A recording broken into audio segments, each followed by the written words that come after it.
High বন্ধুরা, good morning. আমার এই সকাল থেকে এই গোপালের সেবার পালা। সব এবার পুজো করতে বসেছি, ভোগ লাগিয়েছি, সুন্দর করে সাজিয়েছি। আমার খুব ভালো লাগে গোপালকে সাজাতে, সুন্দর করে সাজিয়েছি। এবার পুজোয় বসবো।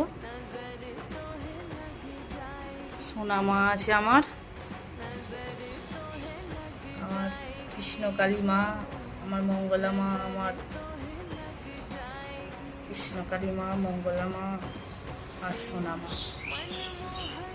এখানে মা দুর্গা আছে, মা লক্ষ্মী নারায়ণ, সকলকে রেখেছি আমি। এই আমার জীবন।